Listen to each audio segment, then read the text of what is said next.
Okay, so I'm going to record my presentation like this because the other video I made did not, or I think it doesn't have sound. But welcome to my presentation of Health and Physical Education Part 4. Welcome to Teaching and Health Physical Education. In this presentation, you will learn how to teach physical health, mental health, personal nutrition, movement, components of fitness, diversity, and teaching tips.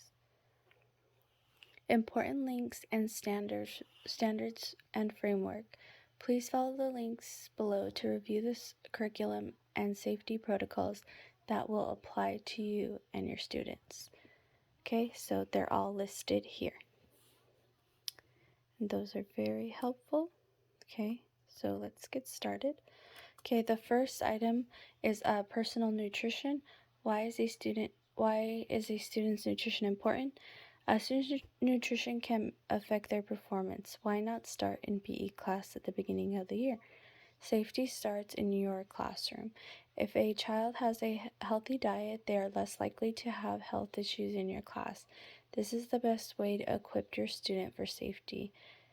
And explain what a nutritious breakfast consists of.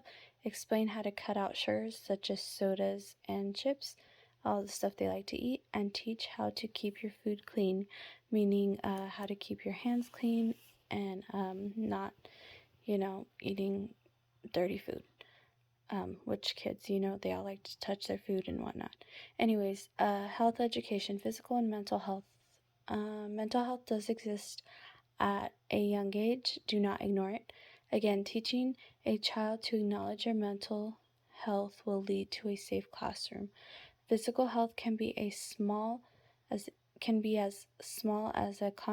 conflict resolution, or big as suicide. Conflict resolution, that's problem solving between peers and others, and suicide. Talk about healthy relationships. Talk about dating at age appropriate. Teach students to listen to others. Teach the consequences of bullying. Teach how to maintain positivity in the classroom, and explain mental health is not permanent, and that's very important because you never know if the child is getting help at home or not. Next slide brings us to promoting sexual health. Promoting sexual health is important for grades 6 and up. Sex education must provide young people with honest, age-appropriate information and skills necessary to help them take personal responsibility for their health and overall being. And that's by Advocates for Youth. Explain you are teaching sex ed because there are many different attitudes about it, and that is true. Facts in general should always be used while teaching. For example, youth need developmentally appropriate information about their sexuality and how to relate to their bodies, community, culture, society, mental health, and relationships with families, peers, and romantic partners.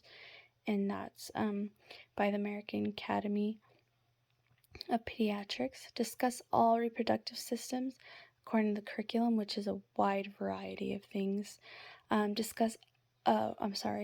Sexually transmitted diseases should be discussed. That's very important for all students to know. Components of, not all students, but age appropriate. Moving on. Components of fitness, physical fitness and activity. There are many reasons why a student should be physically fit or taught how to do physical activity. By doing physical activity, students can prevent things like cancer, diabetes, and being overweight. Explain the importance of children and adolescents ages 6 through 17 need to be active for 60 minutes every day, and that's according to the CDC.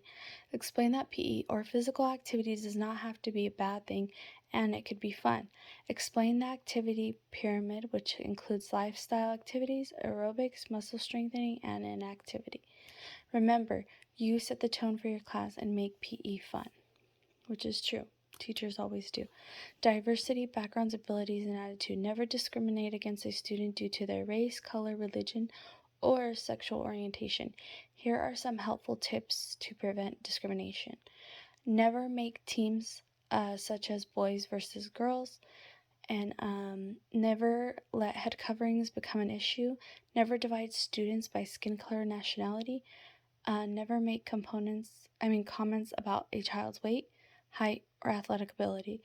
And that is very crucial. Every student is different, and you should be able to adapt to that and be able to educate a child, not based on any of the, again, race, color, religion, and so on and so forth. Teaching and planning. Planning is very important because it is up to you as an educator to make sure you are teaching the students everything they need to know as far as PE. Safety should always be your goal, and having a scheduled routine with curriculum incorporated will help. Have a planner or a planner app on your device. Make sure you incorporate all curriculum into every lesson. Divide your days and times responsibly according to state standards in order to stay on track, because if you do stay within the time limits and standards, you should be covered by the end of the year and have taught everything you needed to teach. Issues you may face. Sometimes problems can arise while teaching students, such as students who do not want to participate, disrespectful kids, or hardly enough equipment. To deal with students who do not want to participate, you must put your foot down. This doesn't necessarily mean be mean, but you need to get to the bottom of the problem. And that is because a student may need a talking to, but other problems can be going on in their life that you may need to report, or that may need additional assistance through school resources. If a child is being disrespectful, address the student privately. If you are low on equipment and the admins are not providing enough, the best thing that you could do is Google Games with ideas that the equipment you have, such as you have 30 students and only have 3 basketballs. You could put that in your Google search and see what it comes with. That could accommodate your lesson. Next, are you ready? Being ready will affect your students' learning. Make sure you are always ready to go and think ahead. Thinking ahead means having all equipment necessary, arrive early to utilize time allotted with students, talk with other teachers to get feedback, take mental notes during class, like who should be by each other and who should not. Ask students questions to see if they learn anything. Lastly, do not allow students to become embarrassed, such as, football games. Football, getting tackled, that's not necessary. Dodgeball and, all those things are not necessary. Safety, stay safe. Helpful tips are stay safe is important to all people involved. Stay hydrated.